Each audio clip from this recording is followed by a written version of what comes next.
Presbiter GPIB Taman Sari Salatiga mengucapkan selamat pagi.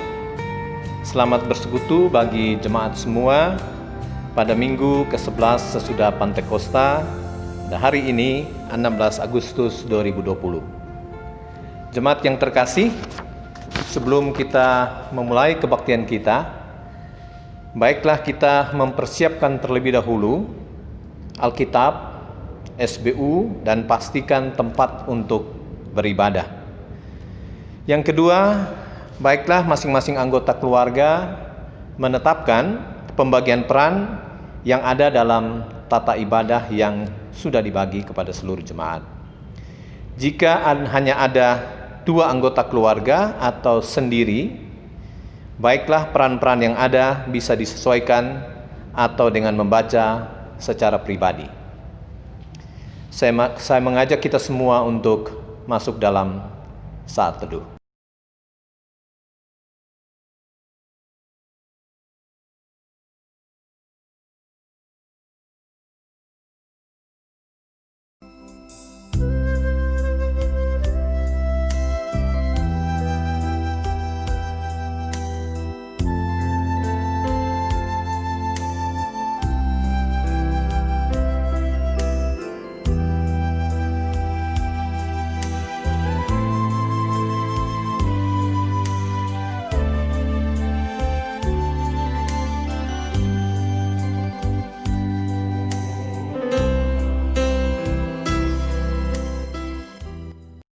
Saya mengajak jemaat untuk bangkit berdiri.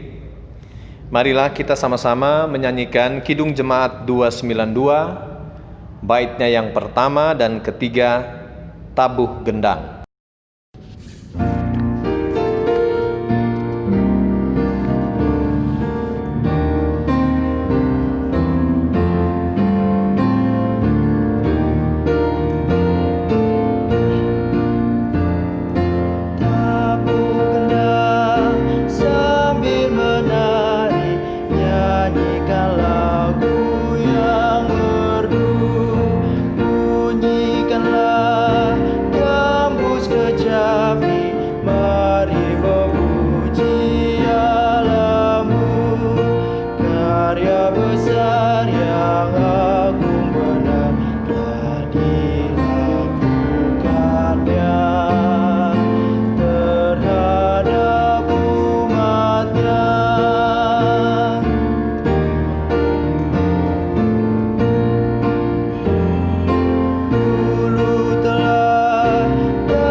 Nats pembimbing terambil dari 1 Petrus 2 ayatnya yang ke-6.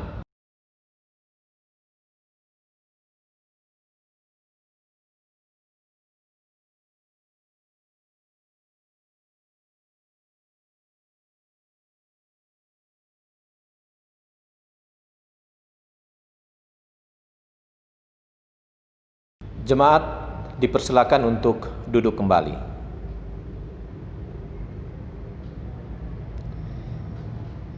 Kita menyanyikan bersama-sama dari Kidung Muda-Mudi 126, bait yang pertama dan kedua, masukilah.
Jemaat yang Tuhan Yesus kasihi, mari kita persiapkan hati dan pikiran kita untuk mendengar firman Tuhan yang akan sama-sama kita baca dari Kisah Para Rasul 28 ayat 17 sampai dengan ayatnya yang ke-29.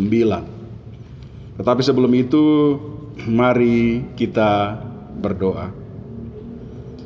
Bapa Maha Kasih, dengan penuh kerendahan hati kami datang dan memohon kepadamu.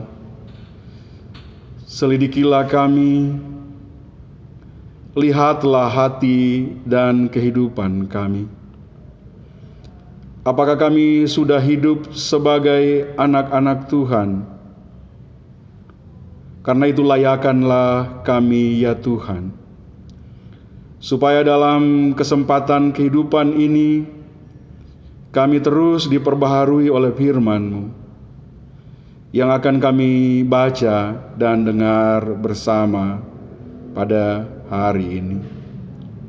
Bersabdalah bagi kami ya Tuhan, karena kami telah siap untuk mendengar firman-Mu. Dalam Kristus firman yang hidup, kami berdoa. Amin. Jemaat yang dikasihi oleh Tuhan Yesus, mari kita berdiri untuk mendengar pembacaan Alkitab dari Kisah Para Rasul 28 ayat 17 sampai dengan 29 yang menyatakan, 3 hari kemudian Paulus memanggil orang-orang terkemuka bangsa Yahudi, dan setelah mereka berkumpul, Paulus berkata, "Saudara-saudara, meskipun aku tidak berbuat kesalahan terhadap bangsa kita atau terhadap adat istiadat nenek moyang kita, namun aku ditangkap di Yerusalem dan diserahkan kepada orang-orang Roma. Setelah aku diperiksa, mereka bermaksud melepaskan aku karena tidak terdapat suatu kesalahan pun padaku yang setimpal dengan hukuman mati. Akan tetapi orang-orang Yahudi menentangnya, dan karena itu terpaksalah aku naik banding kepada Kaisar, tetapi bukan dengan maksud untuk mengadukan bangsaku. Itulah sebabnya aku meminta supaya aku melihat kamu dan berbicara dengan kamu. Sebab justru karena pengharapan Israellah aku diikat dengan belenggu ini. Akan tetapi mereka berkata kepadanya, "Kami tidak menerima surat-surat dari Yudea tentang engkau, dan juga tidak seorang pun dari saudara-saudara kita datang memberitakan apa-apa yang jahat mengenai Engkau. Tetapi kami ingin mendengar dari Engkau bagaimana pikiran-Mu. Sebab tentang mazhab ini kami tahu bahwa di manapun ia mendapat perlawanan. Lalu mereka menentukan suatu hari untuk Paulus. Pada hari yang ditentukan itu datanglah mereka dalam jumlah besar ke tempat tumpangannya. Ia menerangkan dan memberi kesaksian kepada mereka tentang kerajaan Allah. Dan berdasarkan hukum Musa dan kitab para nabi, ia berusaha meyakinkan mereka tentang Yesus. Hal itu berlangsung dari pagi sampai sore. Ada yang dapat diyakinkan oleh perkataannya, ada yang tetap tidak percaya. Maka bubarlah pertemuan itu dengan tidak ada kesesuaian di antara mereka. Tetapi Paulus masih mengatakan perkataan yang satu ini. Tepatlah firman yang disampaikan Roh Kudus kepada nenek moyang kita dengan perantaraan Nabi Yesaya. Pergilah kepada bangsa ini dan katakanlah, kamu akan mendengar dan mendengar, namun tidak mengerti. Kamu akan melihat dan melihat, namun tidak menanggap. Sebab hati bangsa ini telah menebal, dan telinganya berat mendengar, dan matanya melekat tertutup, supaya jangan mereka melihat dengan matanya, dan mendengar dengan telinganya, dan mengerti dengan hatinya. Lalu berbalik sehingga aku menyembuhkan mereka. Sebab itu kamu harus tahu bahwa keselamatan yang daripada Allah ini disampaikan kepada bangsa-bangsa lain, dan mereka akan mendengarnya. Dan setelah Paulus berkata demikian, pergilah orang-orang Yahudi itu dengan banyak perbedaan paham antara mereka. Demikianlah pembacaan Alkitab. Haleluya.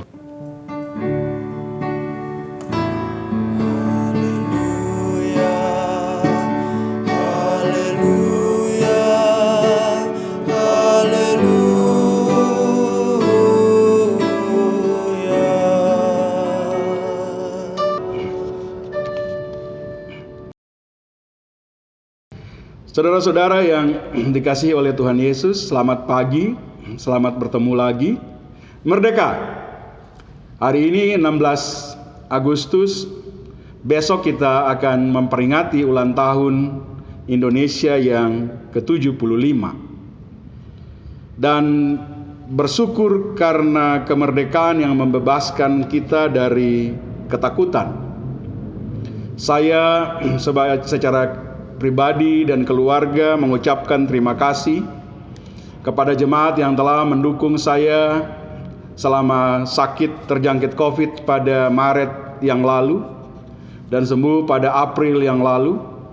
Doa dari keluarga-keluarga, doa dari majelis, doa dari jemaat, dan doa dari ibu pendeta yang menguatkan dan memberikan kelegaan, kemerdekaan, kesembuhan bagi saya.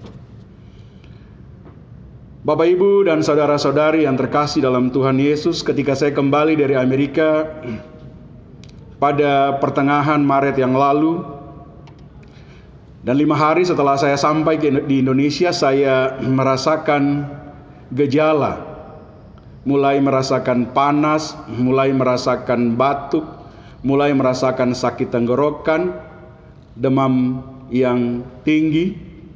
Tetapi saya masih enggan ke rumah sakit. Saya takut. Dan ketakutan saya terjadi karena bayangan saya pada stigma, pada isu yang menjadi perangkap bagi saya. sehingga saya takut pergi ke rumah sakit dan mengecek kondisi kesehatan saya.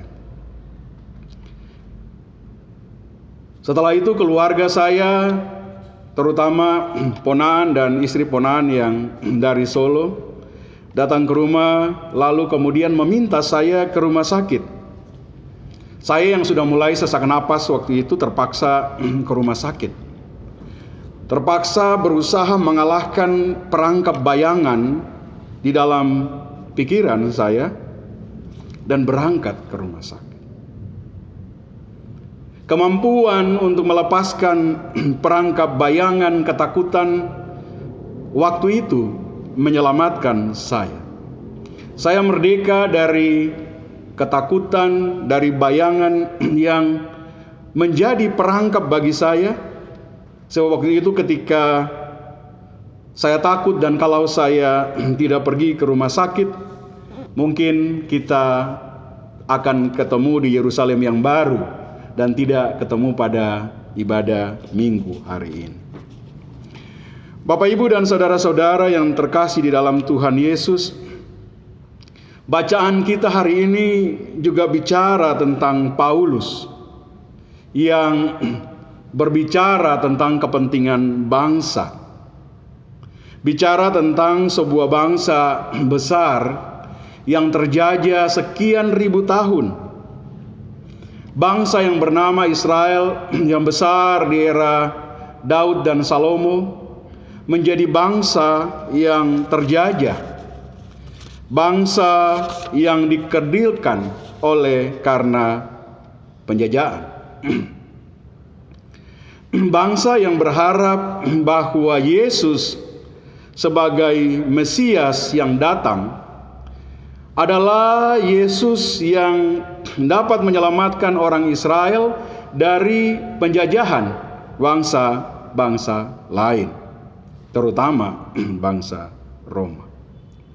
Tetapi bayangan tentang Yesus, bayangan orang Yahudi tentang Yesus tadi berbeda dengan bayangan Yesus, dengan pikiran Yesus tentang Mesias itu. Dan orang-orang Yahudi ini terperangkap dalam sebuah kerangka bayangan. Mereka terperangkap dalam cara pikir mereka, mereka terperangkap dalam imajinasi mereka tentang orang lain yang menjadi perangkap dalam pikiran mereka. Dan akhirnya mereka memasukkan Yesus ke dalam pikiran mereka, memasukkan Yesus ke dalam kerangka bayangan mereka, memasukkan Yesus ke dalam perangkap bayangan mereka. Pertemuan Paulus dengan orang-orang Yahudi adalah upaya untuk melepaskan kerangka bayangan. Paulus dan orang-orang Yahudi yang memiliki pikiran yang berbeda, bayangan yang berbeda tentang Yesus sebagai Mesias, bertemu di kediaman Paulus, di tempat di mana Paulus menginap di Roma. Mereka ingin mendekatkan, ingin menyatukan bayangan mereka tentang Kristus sebagai Mesias. Sebagian orang Yahudi memahami apa yang dipikirkan oleh Paulus, yang juga gambaran utuh tentang Kristus. Dan karena itu mereka memahami, mereka mengerti, mereka keluar dari perangkap bayangan mereka. Sedangkan orang yang tidak mengerti, yang meninggalkan kediaman Paulus dengan perbedaan pendapat, mereka ini sedang menikmati perangkap bayangan mereka sendiri. Mereka sedang menikmati indahnya perangkap penjara bayangan mereka sendiri tentang orang lain. Kemerdekaan bagi orang Yahudi adalah bebas dari penjajahan Roma.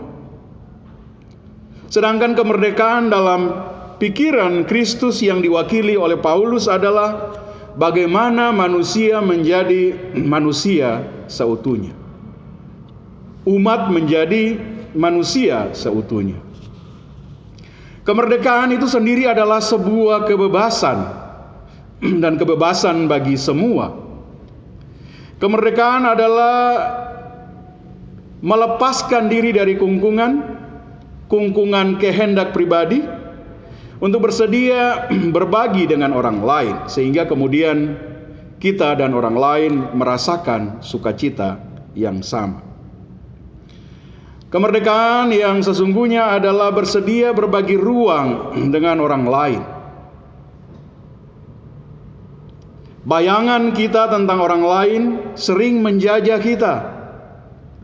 Kita takut terhadap kehadiran orang lain di dalam kehidupan kita. Kita sering menganggap orang lain sebagai saingan, atau kehadiran orang lain kita anggap sebagai ingin menguasai kita. Bayangan kita tentang orang lain menjadi penjara bagi kita. Kita takut terhadap perbedaan dan terperangkap dalam bayangan terhadap orang lain karena kita merasa bahwa perbedaan adalah kutukan. Perbedaan adalah dosa. Perbedaan adalah ketidakbaikan, ketidaknyamanan. Padahal orkestra yang terdiri dari beragam musik menghasilkan harmoni yang baik karena perbedaan.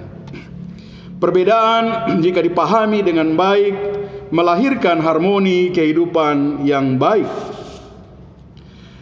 Keterjebakan kita pada bayangan terjadi sejak lama, bahkan sejak kita masih kecil.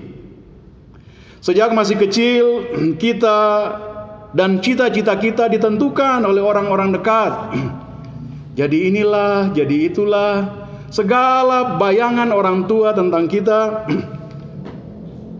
menjadi tuntutan bagi kita seperti itu.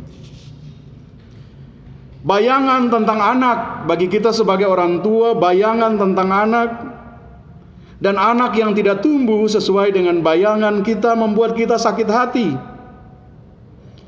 Kita merasa bahwa anak-anak membangkang dari bayangan kita. Padahal sesungguhnya kita sedang membangun penjara bayangan kita dan memasukkan anak-anak kita ke dalam penjara bayangan. Kemerdekaan adalah melepaskan kita dari pemaksaan bayangan kita kepada orang lain, termasuk orang-orang yang kita cintai. Seberapa kita memberikan kesempatan bagi orang-orang lain di sekitar kita, orang-orang lain yang kita cintai untuk tumbuh dalam pikiran, dalam cita-cita mereka sendiri, tanpa memasang kerangka bayangan kita pada mereka. Kemerdekaan adalah keluar dari bayangan kita dan berusaha bertemu dengan pikiran orang lain. Karena bayangan kita belum tentu persis dengan pikiran orang lain. Sehingga kita perlu merdeka dari penjara bayangan untuk bertemu dengan orang lain. Bapak Ibu, saya akan cerita mob. Jadi satu waktu ada guru yang meminta anak kecil untuk menyanyi lagu-lagu nasional. Lalu kemudian anak ini menyanyi lagu na na na na na na na na na na na na. Dia mulai, "Ya silakan, kamu mau nyanyi lagu apa?" "Saya mau nyanyi lagu itu, Ibu Guru." "Iya, nyanyi sudah."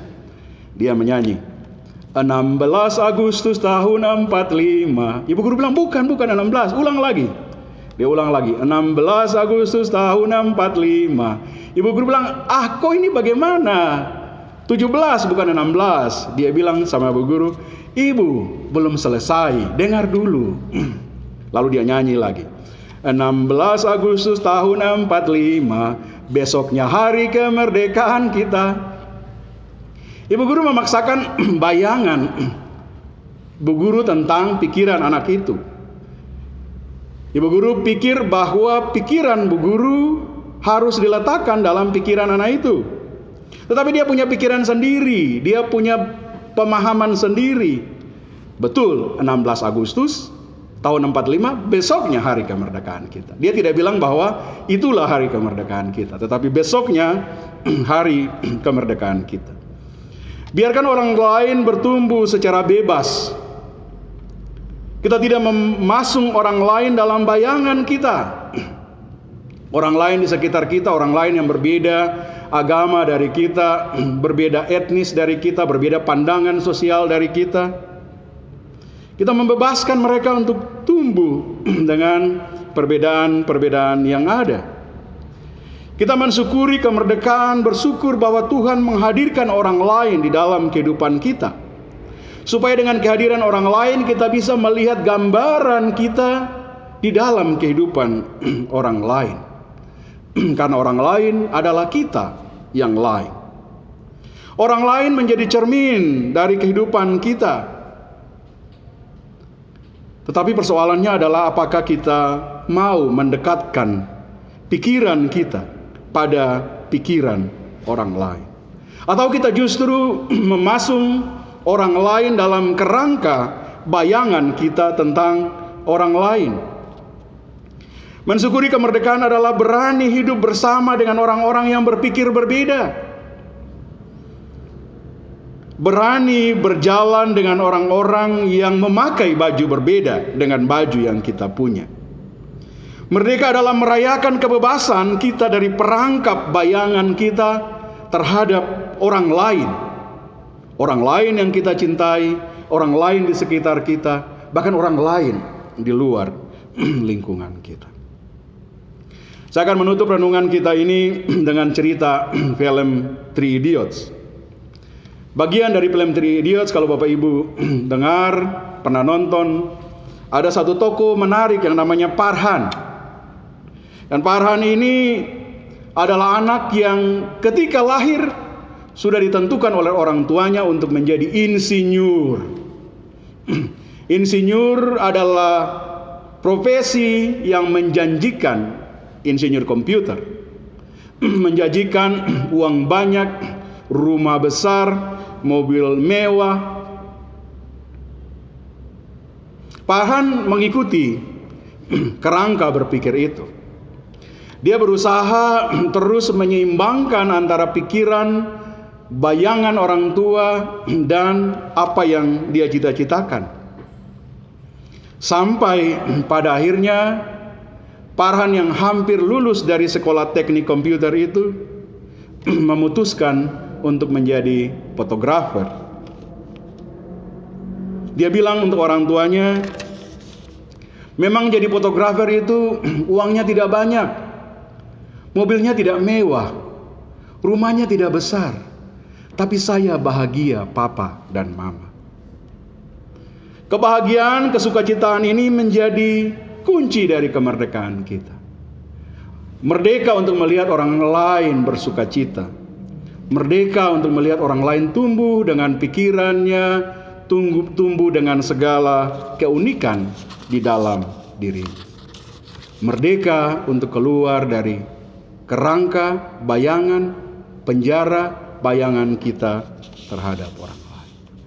Tuhan memampukan kita, menolong kita untuk keluar dari penjara pemikiran, bayangan kita terhadap orang lain.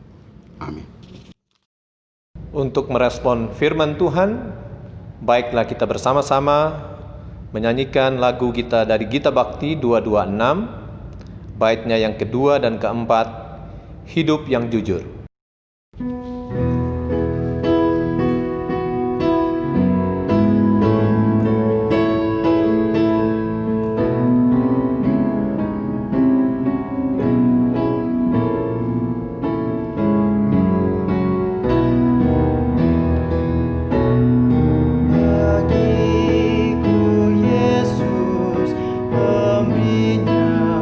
Nyawanya benar.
Jemaat yang dikasihi oleh Tuhan, mari kita naikkan doa pergumulan kita kepada Tuhan di dalam doa syafaat. Mari kita berdoa. Kami bersyukur kepadamu ya Tuhan, Allah yang menciptakan kami manusia dengan keunikan kami masing-masing. Allah yang memberikan kami pemikiran supaya kami dapat memahami orang lain di dalam kehidupan kami. Lepaskan kami dari penjara bayangan pikiran kami terhadap orang lain, Tuhan, supaya kami dapat memahami orang lain dengan keunikannya sendiri. Mampukan kami untuk hidup bersama dengan orang lain di negara Pancasila tercinta ini, Tuhan. Mampukan kami untuk melihat perbedaan-perbedaan kami di bangsa ini sebagai berkat Tuhan dalam kehidupan kami, ya Allah. Karena itu kami berdoa untuk bangsa ini di usia yang ke-75 pada besok hari. Tuhan, mampukan kami untuk hidup sebagai bangsa dalam penghargaan terhadap perbedaan-perbedaan kami, ya Tuhan. Tolong kami untuk menjadi bangsa yang membangun karakter bangsa dan membangun bangsa itu sendiri meski kami berbeda satu dengan yang lain, Tuhan. Karena itu kami berdoa untuk pemerintah kami supaya mereka mampu menghadapi bencana pandemi COVID-19 ini, Tuhan. Kami berdoa supaya para pemimpin kami dapat memberikan kebijakan-kebijakan politik yang baik sehingga kami semua terlindung, ya Tuhan. Kami berdoa untuk masyarakat yang terdampak supaya mereka dikuatkan. Kami berdoa untuk semua pasien COVID-19 di mana saja. Tuhan, kuatkan mereka ketika mereka berada di dalam kesendirian mereka, Tuhan. Kami tidak bisa hadir di sana bersama dengan mereka, tetapi biarkan doa-doa kami hadir bersama dengan mereka di dalam pergumulan mereka, ya Tuhan. Kuatkan, mampukan, dan berikan mereka pengharapan yang sungguh. Bapa, kami berdoa untuk tim medis. Tuhan, tolong mereka untuk sabar melakukan tugas-tugas mereka dengan sukacita, ya Tuhan. Tuhan, tolong mereka, tolong keluarga mereka. Karena mereka adalah garda terdepan melawan bencana ini, ya Tuhan. Tolong mereka yang sakit, Tuhan, sembuhkan. 70 lebih tenaga medis yang meninggal, Tuhan, kuatkan keluarga mereka. Berikan jalan keluar dalam persoalan-persoalan kehidupan mereka. Karena mereka sungguh-sungguh menjadi pahlawan yang menyelamatkan bangsa ini, ya Allah. Bapa, kami berdoa bagi kami masyarakat supaya tetap menjaga protokol kesehatan, tetap menghargai perjuangan para medis, tetap menghargai kebijakan pemerintah, dan kami terutama peduli pada diri sendiri dan sesama, ya Tuhan. Tolong kami, lindungi kami, jaga kami ketika kami berada di luar, ketika kami terpaksa bekerja untuk melangsungkan kehidupan keluarga kami. Tuhan, lindungi, Tuhan, sertai kami, bentengi kami dengan kasih-Mu, Tuhan, dan jaga kami dari virus ini, ya Allah. Kami tahu Tuhan berjalan bersama dengan kami di mana saja. Kami berdoa untuk semua orang di jemaat GPIB Taman Sari ini. Mulai dari jemaat, berkati, jaga mereka di mana saja. Keluarga yang jauh dan dekat, lindungi mereka dari pandemi ini, ya Tuhan. Kami berdoa untuk para majelis. Tuhan, lindungi, Tuhan, sertai mereka di mana saja dalam tugas-tugas pelayanan ini. Kami berdoa untuk para pendeta, Tuhan, sertai, Tuhan, tolong mereka untuk dapat memimpin jemaat ini, menguatkan mereka secara spiritual, Tuhan, untuk terus berpengharapan di tengah bencana ini. Kami berdoa untuk pribadi-pribadi kami dengan seluruh pergumulan kami. Anak-anak kami yang masih dalam kandungan sampai yang telah berkeluarga sekalipun, kami berdoa supaya Tuhan menguatkan mereka. Anak-anak kami yang masih di bangku pendidikan, mulai dari pendidikan di taman kanak-kanak sampai perguruan tinggi, Tuhan sertai mereka. Saat ini mereka belajar di rumah, Tuhan tolong supaya mereka dapat memahami segala instruksi dengan baik, ya Allah.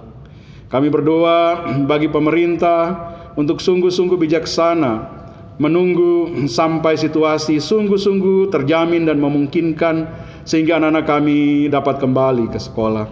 Jangan biarkan kebijakan pemerintah memaksa mereka untuk kembali ke sekolah dalam keadaan yang tidak menentu, karena kami tidak ingin kehilangan orang-orang yang kami cintai, ya Tuhan. Tuhan bicara dalam hati pemerintah, ketika mereka membuat kebijakan, Tuhan bersama, supaya sungguh-sungguh kami terlindung dalam pengasihan-Mu, ya Tuhan. Bapa, dalam pengasihan-Mu kami memohon, peliharalah kami dalam Kristus Yesus Tuhan kami yang mengajarkan kami berdoa. Bapa kami yang di surga, dikuduskanlah nama-Mu, datanglah kerajaan-Mu, jadilah kehendak-Mu di bumi seperti di surga. Berikanlah kami pada hari ini makanan kami yang secukupnya, dan ampunilah kami akan kesalahan kami, seperti kami juga mengampuni orang yang bersalah kepada kami. Dan janganlah membawa kami ke dalam pencobaan, tetapi lepaskanlah kami daripada yang jahat.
Sambil jemaat memberikan persembahan, marilah kita sama-sama menyanyikan dari Gita Bakti 364, Syukur Kami Ungkapkan.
Kasih-Mu, orang miskin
beri anugerahnya. Tuhan beri kuasanya. Kristuslah di dalamku, aku menang bersamanya.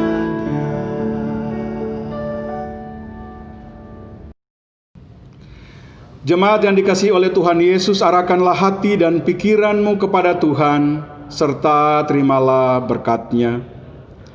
Kasih karunia Tuhan Yesus Kristus, dalam damai sejahtera Allah Bapa di tengah persekutuan dengan Roh Kudus, menyertai dan memberkati kita sekalian, mulai saat ini, terus kekal selama-lamanya. Amin.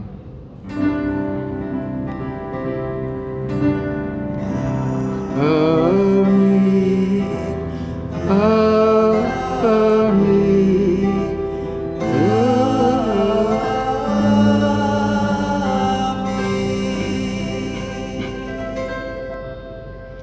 Jemaat yang dikasihi Tuhan, ibadah kita telah selesai. Majelis Jemaat GPIB Taman Sari Salatiga mengucapkan terima kasih atas kesempatan beribadah bersama, atas persembahan yang diberikan, dan atas dukungan bagi pelayanan Tuhan di tempat ini. Kita bersyukur bahwa di tengah pandemi ini kita masih tetap dapat bertemu dalam sebuah ruang virtual yang menjadi ruang beribadah kita bersama. Dan dalam ungkapan syukur hari ini kita bersyukur untuk kemerdekaan negara ini, bangsa ini yang ke-75 dan akan kita rayakan pada besok hari. Tuhan memberkati kita, memberkati semua orang yang kita cintai jauh dan dekat. Salam dari kami semua kepada keluarga yang ada di rumah dan handai tolan yang terkasih. Tuhan memberkati kita. Amin.